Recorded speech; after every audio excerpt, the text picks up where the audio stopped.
Hello everyone, and welcome to the Mortuary. I am the Mortician, and today I have Gamera Volume 1, a post-mortem on Gamera Volume 1. If you're not familiar with Gamera, he's basically a giant fire-breathing turtle who can put his appendages inside his shell and fly around. It's a giant monster, it's a kaiju. I think that's what they call him. Yeah, I'm just going to preface this by I'm not going over individual movies, mainly because they're so formulaic. They're all so formulaic. The only ones really worth mentioning that are different from each other are Gamera the Giant Monster and Gamera versus Viras. I'm going to save the latter for last. But first, we have to talk about the overall, the volume itself, not just individual movies anyway, because all these movies are from the 1960s. You have Gamera the Giant Monster from 1965, Gamera vs. Baragon from 1966, Gamera vs. Gaios, 1967, and Gamera vs. Viras, 1968. And obviously, back then, they didn't really have widescreen televisions, as far as I'm aware. So you would have a 4:3 ratio TV or something like that. So they look like, the movies look great. Like, it seemed like they restored them, because a lot of people, when they make collections like this, it seems like they just stretch out the image and that's it. But they actually seemed to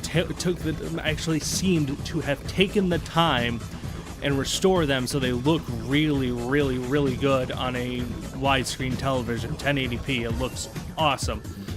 They did a great job. Even Gamera the Giant Monster, which is actually in black and white, looks fantastic. They did a great job restoring these and, modernizing them, I guess you can say. Now, the overall theme of these movies is typically like giant monster attacks. The most powerful people in Japan convene and try to think of stupid ways to destroy it. It's always dumb to me. It's always a stupid way of doing it. So there is, in the first one, when it's just Gamera destroying the Earth or whatever, Gamera is attracted to like heat, so they decided to just burn a whole shit ton of oil at our oil refinery and then shoot him to Mars, which I'm not going to tell you how that goes, but that was the plan. And it's shit like that. Even like Gamera vs. Baragon had something similar, where they had this 5,000 carat diamond that they dropped into a lake, and they were trying to attract Baragon because apparently he's attracted to light or lives off light or something like that. It's so stupid. And then they have the idea, Gamera vs. Baragon, to shoot his rainbow death ray back at him. It's just fucking, it's silly. All of it is silly, and it's all the same thing pretty much. The only thing that really changes are the monsters and what their abilities are, which is okay. A lot of people have a problem with this. Like, I've seen a lot of people talk about how like the characters, like human characters, seem like an afterthought. And to me, yeah, they kind of are. Bear with me. Gamera, 1965, The Giant Monster. That was the first movie, like, I watched, obviously, being the first one in the volume, and that really made me appreciate these kinds of movies. I'd watched Godzilla versus Mechagodzilla and Godzilla versus King Ghidorah, and one other Godzilla film, I can't remember what it was. But typically, it's like, I didn't like those. And it's not, I actually have to go back and watch them now because of this. But in this movie, the first movie made me realize that I was watching them for the wrong reasons.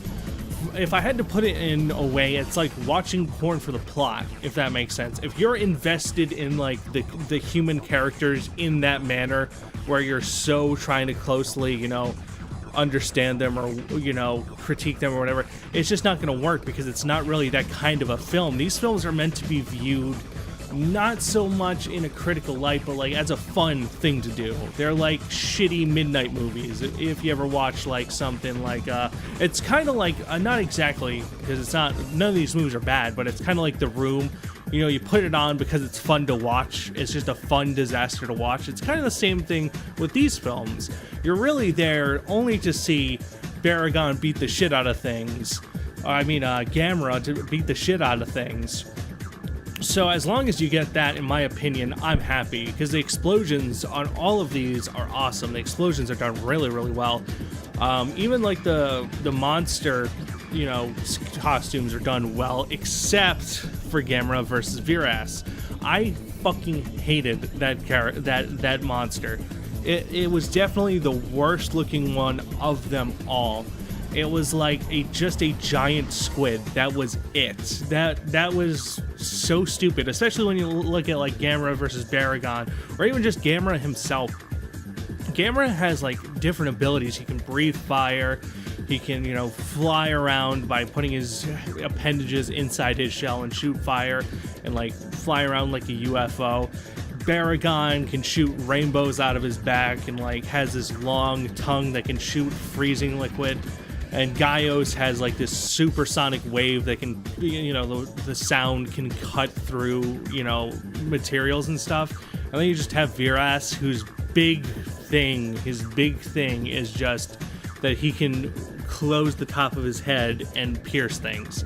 It's the worst of them all. And it's not just because, like, once again, I'm not trying to be critical. I was actually trying to watch it to have fun, but it's so hard to have fun with these movies if the monsters are off, because once again, that's the point. That's like the whole point of these movies, to watch big monsters beat the shit out of each other and blow up cities. That's why you watch these.